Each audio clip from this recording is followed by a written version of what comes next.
Aloha. If I told you that a 50-year mortgage can lower your monthly payment but also cost you hundreds of thousands more over time, would you still take it? Most people look only at what can I afford per month part. But today, I'm breaking down the real difference between a 30-year mortgage and a 50-year mortgage and which option actually makes sense here in Hawaii, especially with the way our market moves. I'm Shrestha, Army veteran and a Hawaii real estate expert. In today's housing market, where the prices are high and affordability is tight, more buyers are exploring longer loan terms as a way to finally get into a home. And I get it. When you're looking at numbers that feel heavy, you start asking yourself, is there any way to make this payment more manageable? But what most people don't understand is how these terms affect not only your monthly payment, but also your total interest, your future refinance options, and your long-term wealth. So I want to walk you through this in a simple, straightforward, and realistic way. Most buyers focus on the same question first: what's my monthly payment? And that's completely normal. It's the number that determines whether a lender will approve you and whether the house fits your lifestyle. Yes, a 50-year mortgage almost always gives you a lower payment than a 30-year. For example, on an $800,000 loan at 5.5%, a 30-year payment might land around $4,550 a month. A 50-year payment might land closer to $3,900. That's a meaningful difference in a place like Hawaii, where families already deal with the highest cost of living in the country.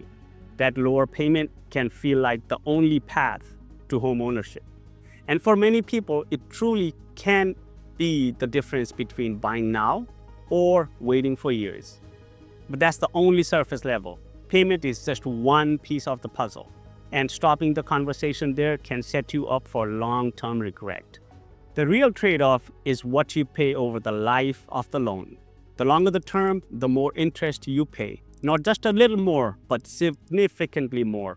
With the same loan amount and rate, a 30-year mortgage might cost you somewhere between $800,000 and $900,000 in total interest. A 50-year mortgage can push well over $1.5 million. That difference represents decades of extra payments, and while the month-to-month relief feels good, the long-term cost becomes massive. This is where many homeowners look back and say, I wish I had understood this earlier. At the same time, it's important to remember that most buyers don't hold the mortgage for the full term. People refinance, move, upgrade, or sell before getting anywhere near the end of their term. So even though the total interest numbers may seem large, you may not actually experience that full cost. But the structure of the loan still affects how quickly you build equity and how long it takes before refinancing even makes sense.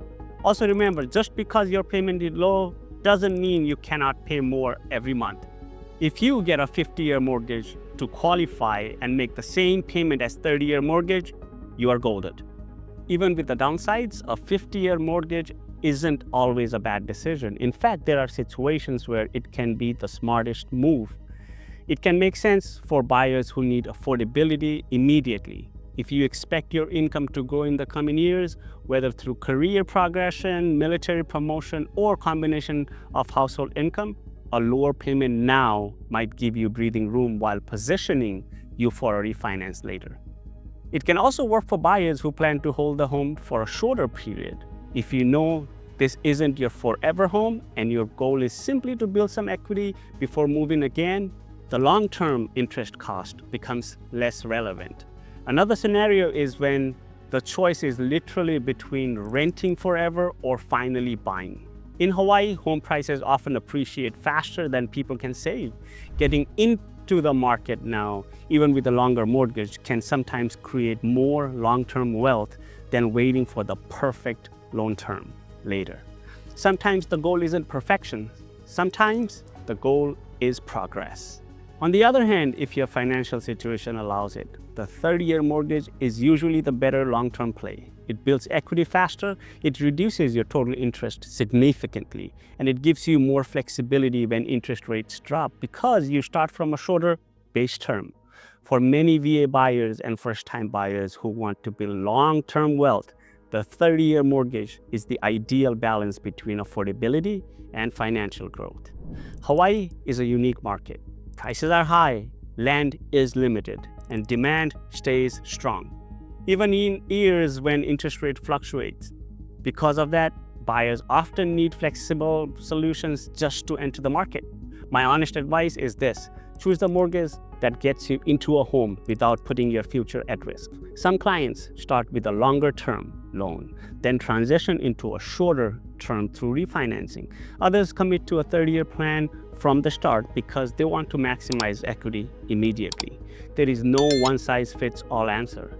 There's only the strategy that matches your situation, your goals, and your lifetime. If you're thinking about buying or want me to run the numbers for your specific situation, reach out anytime.